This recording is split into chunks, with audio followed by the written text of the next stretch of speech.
आचार्य चाणक्य का जवाब सीधा था। तक्षशिला में सुकन्या नहीं पढ़ सकती। ये जवाब सुनकर सुकन्या की आंखों सामने अपने माँ बाप का चेहरा कौन गया। उसकी आंखें भर आई। उसे लग फिर से सब जस माता पिता को फिर से उसने याद आचार्य आश्रम के चले गए थे। एक हारे वहीं चंद्रगुप्त भी उसी के बगल में खड़ा था। सुकन्या की स्थिति से समझाते हुए बोला, तो चिंता ना करो सुकन्या, हम कोई तरह रास्ता निकालेंगे जिससे तुम जरूरी शिक्षा ग्रहण कर पाओगी। सुकन्या ने डबडबाई आंखों से चंद्रगुप्त की ओर देखते हुए कहा, चंद्रगुप्त, मेरे मन में आशा की जो किरण जागी थी वो झूठी नहीं थी और ना ही मेरा संकल्प झूठा है। चाहे कुछ भी हो जाए मैं शिक्षा ग्रहण करके रहूंगी, फिर चाहे वो तक्षशिला में रहकर मिले या कहीं और से। ऐसा कह सुकन्या प्रांगण से अपनी कुटिया की ओर बढ़ गई। उस पूरी रात आश्रम में आचार्य चाणक्य, चंद्रगुप्त और सुकन्या में से किसी को नींद नहीं आई। अगली सुबह आचार्य आश्रम से बाहर निकले और हर रोज की तरह स्नान करने के लिए नदी की तरफ चल दिए। तभी रास्ते में उन्हें एक आवाज सुनाई दी, मानो कोई पत्थर पे कुछ घिस रहा हो। आचार्य आवाज की दिशा की ओर बढ़े तो देखा कि सुकन्या एक बड़े पत्थर पे धातु के कुछ टुकड़े घिस रही है। आचार्य ये देख हैरान रह गए। उन्होंने सुकन्या से उत्सुकतावश पूछा, क्या कर रही हो सुकन्या? शस्त्रों का निर्माण, सुकन्या ने जवाब देते हुए कहा। उसके बाद सुन आचार्य को झटका सा लगा और वो बोले, ये कैसा खेल है? बिना किसी ज्ञान के तुम भला शस्त्र निर्माण कैसे करोगी? उनकी बात को पकड़ते हुए सुकन्या बोली, आचार्य, बिना शिक्षा के भला मैं भी कैसे अपना लक्ष्य निर्धारण करूंगी? और मुझे कैसे पता चलेगा कि मुझे आगे क्या करना है और किस प्रकार अपने लक्ष्य को बढ़ाकर राष्ट्र निर्माण के लिए उपयोग में लाना है? सुकन्या के उत्तर ने आचार्य के चेहरे पर एक मुस्कान बिखेर दी और वो बोले, मुझे तुमसे यही आशा थी। अब जब तुमने अपना लक्ष्य बढ़ाकर समर्पण का भाव दिखाया है तो मुझे ही कुछ हल निकालना होगा। तक्षशिला का प्रवेश तो मेरे हाथ में नहीं है, लेकिन तुम्हारी शिक्षा का अवश्य है। चाणक्य की बात सुन सुकन्या ने उनको नमन किया और बोली, आचार्य, मुझे बस शिक्षा ही चाहिए और शिक्षा के लिए आवश्यक है एक शिक्षक, न कि तक्षशिला। और कोई नहीं हो सकता। चाणक्य ने उसको आशीर्वाद दिया और बोले, मैं कुछ सोचता हूं, तुम आश्रम लौट जाओ। आचार्य की बात सुन सुकन्या के मुंह पर एक संतोष का भाव था और वो खुशी खुशी आश्रम की तरफ बढ़ गई। सूर्योदय हो चुका था। चिड़ियों की चहचहाहट से चंद्रगुप्त की नींद खुली और वो अपनी कुटिया से बाहर आया।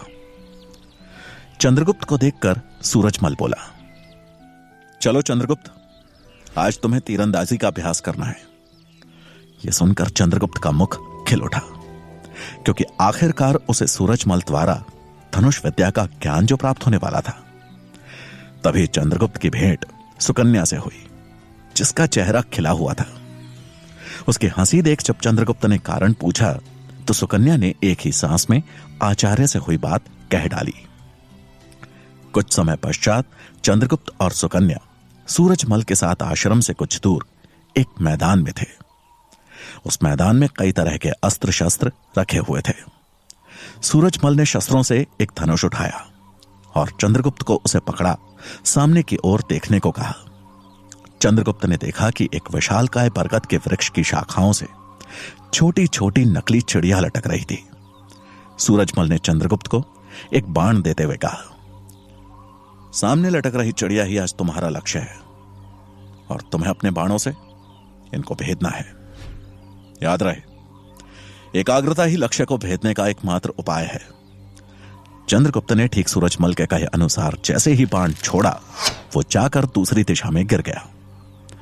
इससे चंद्रगुप्त और सुकन्या थोड़े मायूस हो गए। सूरजमल ने चंद्रगुप्त से कहा, दोबारा प्रयास करो, अगला बाण उठाओ। चंद्रगुप्त ने अगला बाण उठाया और एक बार फिर पूरी एकाग्रता के साथ उसे छोड़ा, लेकिन यह बाण भी थोड़ी दूर जाकर नीचे गिर गया।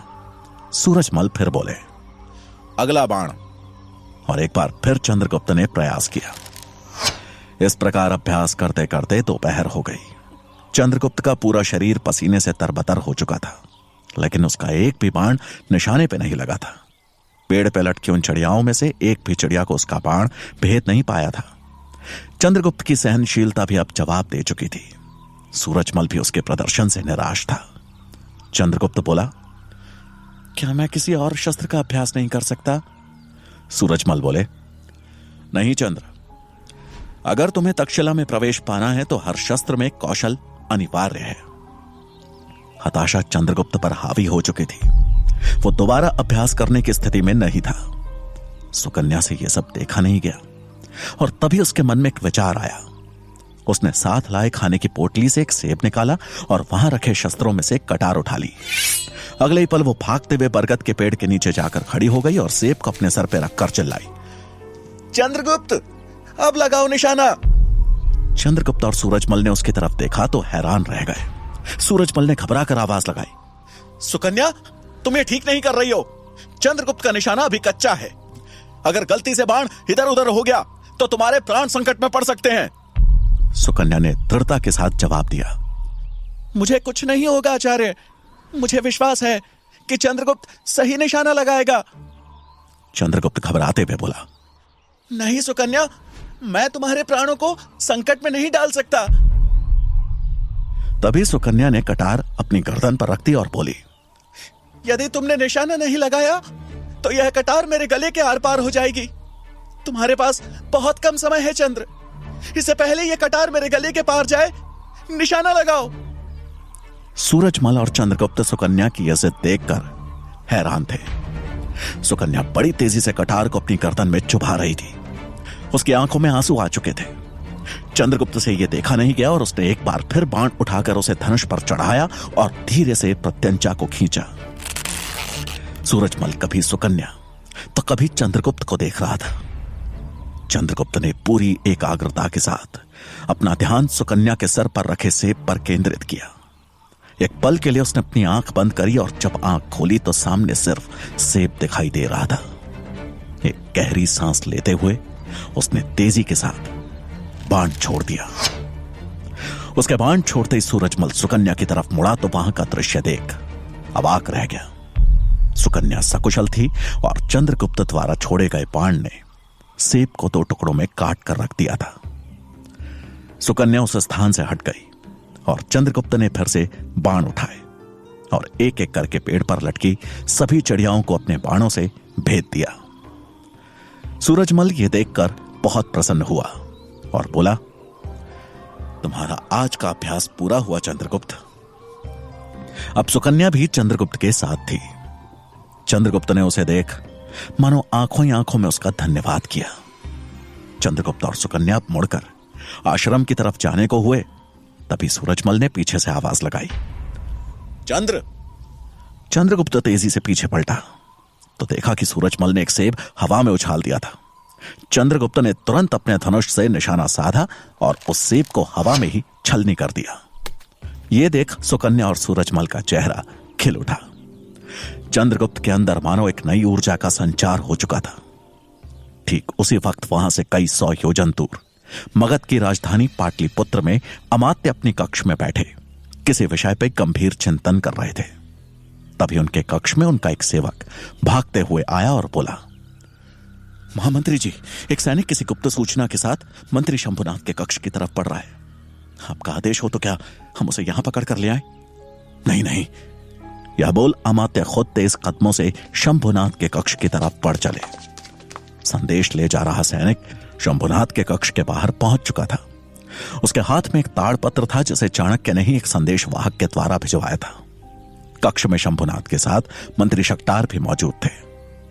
वो सैनिक उस ताड़पत्र के साथ अंदर प्रवेश करने ही वाला था कि तभी पीछे से आवाज लगाकर अमात्य ने उसे रोक दिया। यह सुन शंभुनाथ और शक्टार भी कक्ष से बाहर निकल आए।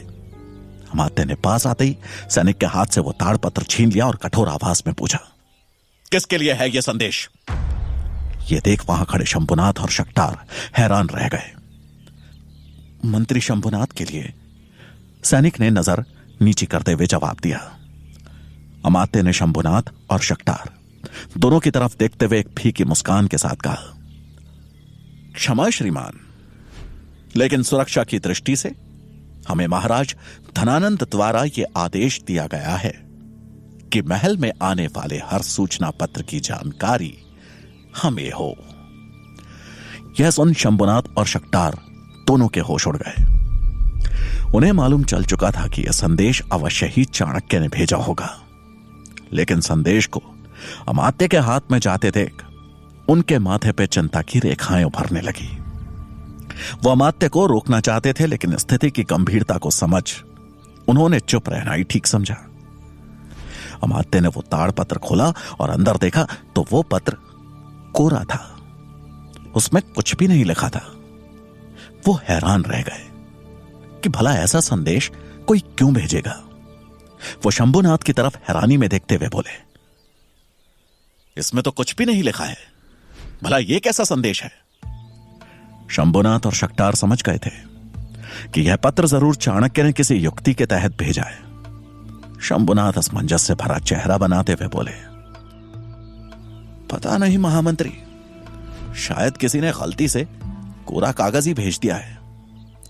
वैसे पड़ोस के एक राज्य से मुझे संदेशा आना तो था, लेकिन संभवतः उनसे कोई चूक हो गई होगी।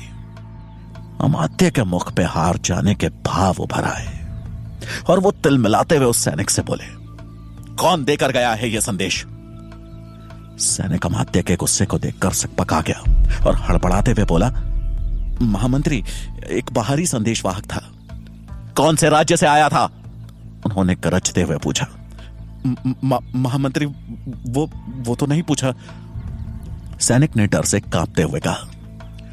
शंभुनाथ अमात्य का पीला पड़ा चेहरा देख मन ही मन खुश हो रहे थे।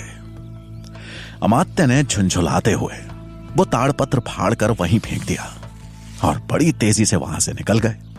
उनके पीछे वो सैनिक भी वहां से चला गया। शंभुनाथ ने तुरंत ही वो पत्र उठाया और एक कुटिल मुस्कान के साथ शक्टार की तरफ देखा। शक्टार के मुख पे भी कुटिल मुस्कान उभर आई। वो उस फटे हुए पत्र को लेकर कक्ष में आ गए। उन्होंने तुरंत उस कोरे पत्र को किसी तरह जोड़ा, जैसे कि उन्हें पता था कि इसमें लिखे संदेश को कैसे पढ़ना है। उस पत्र को जोड़ शंभुनाथ उसे एक जलते हुए दिए के पास ले गए और जैसे ही उस दिए के सामने उस ताड़पत्र को रखा, पीछे से पड़ती रोशनी में उसमें लिखा हर एक शब्द कुंदन की तरह दमकने लगा। शंभुनाथ और शक्टार दोनों के चेहरे खुशी से खिल गए।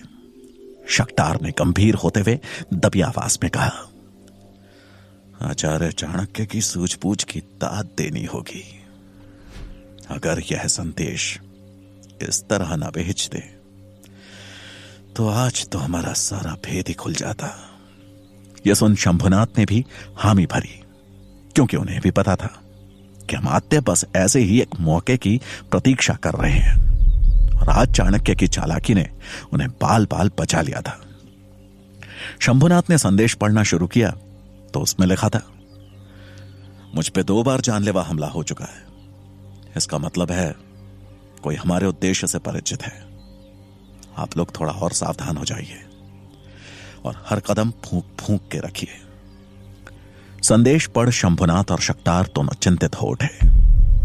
शंभुनाथ ने तुरंत ही वो ताड़पत्र आग के हवाले कर दिया और शक्टार की तरफ देखते हुए बोले, अमात्य की नजर हम सब पे तो है ही, लेकिन मैं नहीं चाहता कि इस षड्यंत्र का हिस्सा आचार्य चाणक्य की पत्नी यशोधरा बने।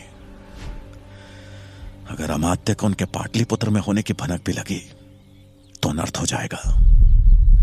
चाणक्य की चतुराई ने आज शंभु काका और मंत्री शक्टार को बचा लिया था, लेकिन इस बात से अनजान चाणक्य चंद्रगुप्त के प्रवेश को लेकर चिंतित थे। तक्षशिला का नियम था कि प्रवेश परीक्षाएं शुक्ल पक्ष में ही आयोजित होती थी, यानी जिन दिनों चांद दिखता है, खासतौर पर पूर्णिमा के दिन को प्रवेश परीक्षा के लिए सबसे उत्तम माना जाता था। चाणक्य तक्षशिला के पुस्तकालय में पुस्तक खोजते हुए घूम रहे थे, पर पुस्तक खोजने के बजाय उनकी अवस्था बता रही थी कि मानो वो किसी की प्रतीक्षा कर रहे हों। कुछ ही देर में वो पुस्तकालय के एक खंड से दूसरे खंड की ओर बढ़ गए। तभी अपने पीछे किसी के होने की आहट सुन उन्होंने बगैर मुड़े ही सवाल किया, क्या समाचार है? पीछे खड़ा आदमी तक्षशिला का ही एक कर्मचारी था। उसने दबी हुई आवाज में चाणक्य के प्रश्न का उत्तर देते हुए कहा, आचार्य, प्रवेश परीक्षा के लिए बहुत योजनाओं पे काम चल रहा है। उन योजनाओं में आचार्य गजानन और उनके साथ कई पुराने छात्र शामिल हैं। वो लोग मिलकर चंद्रगुप्त की प्रवेश परीक्षा को कठिन से कठिन बनाने का प्रयास कर रहे हैं। कुछ लोग राजकाज से जुड़े प्रश्नों की सूची तैयार कर रहे हैं, तो कुछ तर्कशास्त्र की। दूसरी तरफ एक और कठिन परीक्षा की तैयारी की जा रही है। ऐसा कहते कहते वो आदमी रुक गया। राजकाज या तर्कशास्त्र से जुड़े प्रश्न तो ठीक थे, लेकिन उनके साथ एक और कठिन परीक्षा का नाम सुन चाणक्य के माथे पर उभरी चिंता की लकीरें और गहरी हो गई। वो बगैर मुड़े ही बोले, कौन सी परीक्षा? आचार्य की बात सुन वो आदमी थोड़ा और पास आया और तभी आवाज में उनसे कुछ बोल वहां से चला गया। उसके जाते ही चाणक्य किसी गहरी सोच में पड़ गए और गंभीर हो अपनी उंगलियों पर कुछ गिनने लगे। एक तरफ जहां चाणक्य की दुविधा चंद्रगुप्त को लेकर थी, तो वहीं मगध के वैश्यालय में बैठे अमात्य शंभुनाथ और शक्टार को लेकर चिंतित थे। उस सैनिक से संदेश मिलते ही उन्हें ऐसा लगा था मानो आज उन दोनों का भांडा फोड़ कर ही रहेंगे, लेकिन उनकी जल्दबाजी के चलते उनका दाव उल्टा पड़ गया। पर उस पत्र को उनके हाथों में जाने से रोकने का भी तो यही एक उपाय था। उस घटना के बाद उन्होंने कक्ष से बाहर निकल उस संदेशवाहक को ढूंढवाने का प्रयास भी किया, मगर वो संदेशवाहक जिस हवा के झोंके की तरह संदेशा लेकर आया था, उसी हवा के झोंके की तरह गायब भी हो गया। इन्हीं सब सवालों से घिरे अमात्य से अब रहा नहीं गया और उन्होंने हाथ में पकड़े मदिरा के प्याले को जमीन में पटक आंखों में लावा लिए बोले, मैं सब समझ रहा हूं। तुम दोनों कठपुतलियों को नचाने वाला और कोई नहीं चाणक्य है। बुद्धि उसी की है। तुम दोनों तो सिर्फ मोहरे हो। तुम्हारे विरुद्ध बस एक प्रमाण, शक्टार और शंभुनाथ। तुम दोनों में से किसी एक के भी विरुद्ध राजद्रोह का एक प्रमाण और फिर तुम दोनों की लगाम मेरे हाथों में होगी। ऐसा कहते हुए उन्होंने अपनी मुट्ठी भींच ली। उन्होंने मुट्ठी को इतना कस के भींचा था कि मानो किसी लोहे की छड़ को भी टेढ़ा कर दे। प्याला गिरने की आवाज सुन उनको मदिरा पिला रही वैश्या वहां आ चुकी थी। उसने अमात्य के वाक्य सुन लिए थे। वो जैसे ही मदिरा का प्याला उठाने को आगे बढ़ी, अमात्य ने उसे हाथ के इशारे से ही रोक दिया और बोले, एकांत। उनकी आवाज सुन उस वैश्या में वो प्याला उठाने की हिम्मत नहीं हुई। उसने सर झुकाकर उनका अभिवादन किया और बाहर जाने लगी, लेकिन तभी कुछ सोच वो पलटी। ये देख अमात्य का गुस्सा और बढ़ गया और वो चिल्लाए, मैंने कहा एकांत। अमात्य का गुस्सा देख वो वैश्या सकपका गई, लेकिन फिर भी हिम्मत जुटाते हुए बोली, क्षमा करें महामंत्री, आपको सुझाव देने की मेरी हैसियत नहीं है, लेकिन फिर भी आप महामंत्री हैं, राज्य के रचयिता हैं। आप निर्माण कर सकते हैं तो सर्वनाश भी। आपको अपने विरोधियों के विरुद्ध राजद्रोह का प्रमाण नहीं मिल रहा है, तो आप प्रमाण बना भी तो सकते हैं। ऐसा कहते हुए उसने अपना सर झुका लिया। अमात्य कुछ क्षण शांत रहे और फिर उनके चेहरे पर एक कुटिल मुस्कान उभर आई। वो मुस्कुराते हुए उस वैश्या से बोले, आज पूरी रात हमें मदिरा तुम पिलाओगी। रात्रि का एक प्रहर बीत चुका था। आचार्य चाणक्य तक्षशिला से लौट आए थे। आश्रम में प्रवेश करते ही वो सीधे चंद्रगुप्त की कुटिया में गए, जहां सूरजमल उसे कुछ पाठ कंठस्थ करवा रहा था। आचार्य के प्रवेश करते ही सूरजमल और चंद्रगुप्त ने अभ्यास बीच में ही रोक दिया। दोनों ने आचार्य को प्रणाम किया। आशीर्वाद देते हुए आचार्य ने पूछा, सूरजमल, क्या स्थिति है? चंद्रगुप्त का शस्त्र और शास्त्रों का अभ्यास कैसा चल रहा है? सूरजमल ने जवाब दिया, मेरी समझ से चंद्रगुप्त प्रवेश परीक्षा के लिए तैयार है। आचार्य संतुष्ट दिखे और उन्होंने चंद्रगुप्त की ओर देखते हुए कहा, तो कल तक्षशिला चलने के लिए तैयार रहो। चंद्रगुप्त ने जैसे ही यह सुना तो उसका शरीर रोमांच से भर उठा। जिस प्रवेश परीक्षा के लिए वो इतने दिनों से प्रयासरत था, आखिरकार वो समय कुछ ही प्रहर दूर था। तभी चंद्रगुप्त को सुकन्या का ध्यान आया। उसे एहसास हुआ कि उसके यहां से चले जाने के बाद सुकन्या अकेली पड़ जाएगी। ये सोच वो मन ही मन बोला, नहीं नहीं, मैं सुकन्या को अकेला छोड़कर नहीं जा सकता। मुझे आचार्य से इस संबंध में बात करनी ही होगी। आचार्य चाणक्य उसकी कुटिया से बाहर निकलने ही वाले थे कि उन्हें रोकते हुए चंद्रगुप्त बोला, किंतु आचार्य, सुकन्या का क्या होगा? उसकी बात सुन आचार्य बोले, तुम बस अपनी तैयारी पे ध्यान दो, और कुटिया से बाहर चले गए। आचार्य का यह व्यवहार देख चंद्रगुप्त को समझ नहीं आया कि वो क्या करे। सुकन्या की चिंता उसके चेहरे पर साफ झलक रही थी। अगली सुबह चंद्रगुप्त जल्दी ही उठ तैयार हो गया। तैयार होकर वो सीधे सुकन्या की कुटिया की ओर गया, लेकिन सुकन्या वहां नहीं थी। चंद्रगुप्त सोच में पड़ गया कि सुकन्या इतनी सुबह कहां जा सकती है। उसने सुकन्या को पूरे आश्रम में खोजा, लेकिन वो कहीं नहीं मिली। तभी उसकी भेंट सूरजमल से हुई। सूरजमल को देख चंद्रगुप्त ने पूछा, सुकन्या कहां है? सूरजमल बोले, इसका उत्तर तुम्हें आचार्य ही दे सकते हैं। चंद्रगुप्त ने जैसे ही यह सुना, वो दौड़कर आचार्य चाणक्य की कुटिया में पहुंच गया।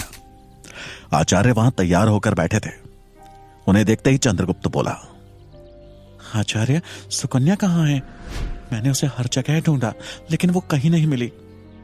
उसके बाद सुनकर आचार्य मुस्कुरा उठे और तभी एक लड़के ने कुटिया में प्रवेश किया। चंद्रगुप्त उस नए लड़के को देखकर हैरान था और आचार्य से बोला, ये कौन है आचार्य? क्या ये आपका कोई नया शिष्य है? सुकन्या कहां है? कहीं आपने उसे वापस उसके गांव तो नहीं भेज दिया? चंद्रगुप्त की ओर से आते इतने सारे प्रश्नों को सुन आचार्य बोले, शांत चंद्रगुप्त, पहले इससे मिलो। ये है सुकेतु, मेरा शिष्य, और आज से ये भी तक्षशिला में रहेगा। उसे देख चंद्रगुप्त बोला, तो ये भी प्रवेश परीक्षा देने जा रहा है?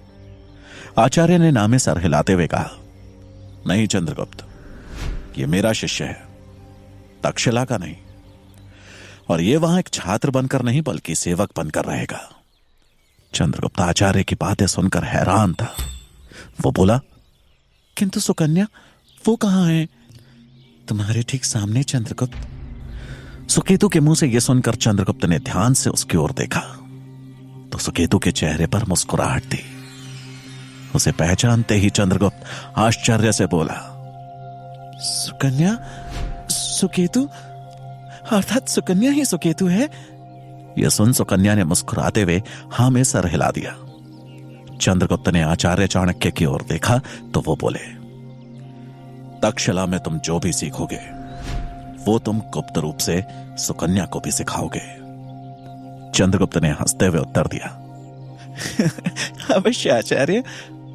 चंद्रगुप्त ने सुकन्या की तरफ देखा, जिसके चेहरे पर आत्मविश्वास और तक्षशिला में प्रवेश मिलने की खुशी साफ झलक रही थी। तभी आचार्य बोले, चंद्रगुप्त, मैंने अपना कार्य कर दिया है। अब इसके आगे जो करना है तुम्हें करना है। यदि तुम दोनों को तक्षशिला में रहकर विद्या ग्रहण करनी है तो तुम्हें आज होने वाली प्रवेश परीक्षा में सफल होना होगा। आचार्य की बात सुनते ही चंद्रगुप्त को अचानक से आभास हुआ कि उसके कंधों पर कितनी बड़ी जिम्मेदारी थी।